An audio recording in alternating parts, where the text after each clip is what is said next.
உலகம் தோன்றிய காலம் முதலே மனிதர்களுக்குள் போர்கள் நடப்பது தவிர்க்க முடியாத ஒன்றாக இருக்கிறது. ஆரம்பத்தில் கற்களை கொண்டும் கத்தியை கொண்டும் நடந்த போர்கள் இப்போது அதிநவீன ஆயுதங்களை கொண்டு நடந்து வருகிறது. தற்போது உலகம் முழுவதும் பதற்றமான சூழல் நிலவி வரும் நிலையில் 3ஆம் உலகப் போர் நடக்க வாய்ப்புள்ளதாக பலரும் அஞ்சுகின்றனர். Welcome to Vamsika channel. மீண்டும் ஒரு உலகப் போர் உருவானால் அதற்கு பின் மனிதர்களின் வாழ்க்கை கேள்விக்குறியாகிவிடும் என்பதே உண்மை. உலக வரலாற்றில் பல பயங்கரமான போர்கள் நடந்துள்ளன. அதில் மில்லியன் கணக்கான மக்கள் காரணமே இன்றி தங்கள் உயிர்களை இழந்துள்ளனர். ஆனால் மனித நாகரிகத்தின் மிக கொடூரமான ஒரு போர் நடந்துள்ளது. இந்த போரில் 2 கோடி போர் வீரர்கள் மற்றும் 5 கோடி பொதுமக்கள் உட்பட 7 கோடிக்கும் அதிகமான மக்கள் தங்கள் உயிர்களை இழந்தனர். அதுதான் 2ஆம் உலகப் போர். ஆகஸ்ட் 31, 1939 அன்று மதியம் 12 மணிக்கு ஜெர்மனியின் சர்வாதிகாரி ஹிட்லர் தனது நாஜி இராணுவத்தை போலந்தை தாக்க உத்தரவிட்டார். ஜெர்மனியால் போலந்து தாக்கப்பட்டால் பிரெஞ்சு மற்றும் பிரிட்டிஷ் அரசாங்கம் போலந்துக்கு இராணுவ ஆதரவு அளிக்கும் என்று உத்தரவாதம் அளிக்கப்பட்டது.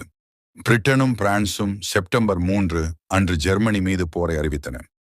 இதுதான் 2ஆம் உலகப் போரின் தொடக்கமாக இருந்தது.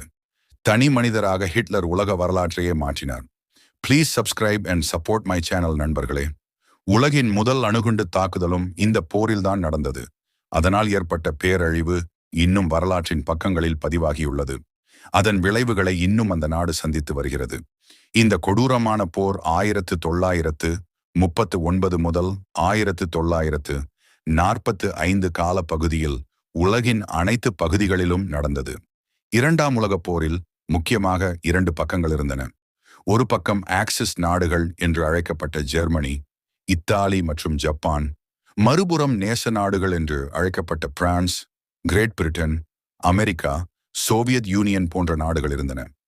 இந்த போரில் இந்தியாவிலிருந்து லட்சக்கணக்கான போர் வீரர்களும் பங்கேற்றனர். 2ஆம் உலகப் போரில் கிட்டத்தட்ட 7 கோடி மக்களுக்கும் மேல் இறந்தனர். மேலும் இது வரலாற்றின் மிகவும் மோசமான மற்றும் மிகப்பெரிய போராகவும் பார்க்கப்படுகிறது. 2ஆம் உலகப் போர் உலக வரைபடத்தையும் புவிசார் அரசியலையும் நிரந்தரமாக மாற்றியது. இந்த போரில் அமெரிக்கா ஜப்பானில் உள்ள ஹிரோஷிமா மற்றும் நாகசாகி மீது அணுகுண்டுகளை வீசியது. அந்த சம்பவம் உலக வரலாற்றின் கரும்புள்ளி என்றும் கூறப்படுகிறது. 2ஆம் உலகப் போர் தொடங்குவதற்கு முன்பு ஜெர்மனிக்கும் சோவியத் யூனியனுக்கும் இடையே ஒரு இரகசிய ஒப்பந்தம் கையெழுத்தானது. போலந்தை வென்ற பிறகு அது 2 நாடுகளுக்கும் இடையில் பிரிக்கப்படும் என்று முடிவு செய்யப்பட்டது. போலந்தின் மேற்கு 1/3 ஒரு பங்கு ஜெர்மனிக்கும் கிழக்கு 1/3 2 பங்கு சோவியத் யூனியனுக்கும் கொடுக்கப்பட்டது. இந்த ஒப்பந்தத்தால் ஐரோப்பா முழுவதும் பற்றி எரிந்தது. இந்த உலகப் போரில் சுமார் 70 நாடுகளின் நிலம், கடல் மற்றும் விமானப் படைகள் இதில் பங்கேற்றன. பல்வேறு நாடுகளைச் சேர்ந்த சுமார் 10 கோடி வீரர்கள் இந்த போரில் பங்கேற்றனர். இது மனித வரலாற்றில் மிகவும் கொடிய போராக மாறியது. 1941 டிசம்பரில் அச்சு நாடுகளுடன் இணைந்து ஜப்பானிய பேரரசும் இந்த போரில் குதித்தது. கிழக்கு ஆசியாவில் தனது ஆதிக்கத்தை நிலைநாட்டுவது ஜப்பானின் நோக்கமாக இருந்தது. பசிபிக் பெருங்கடலில் உள்ள அமெரிக்காவின் பேரல் துறைமுகத்தை ஜப்பான் தாக்கியது. இதன் பிறகு அமெரிக்காவும் இந்த போரில் இணைந்தது. பேரல் துறைமுகத்தின் மீதான ஜப்பானின் தாக்குதலால் கோபமடைந்த அமெரிக்கா ஜப்பான் மீது 2 அணுகுண்டுகளை வீசியது. இது ஜப்பானின் மீது மோசமான பாதிப்பை ஏற்படுத்தியது.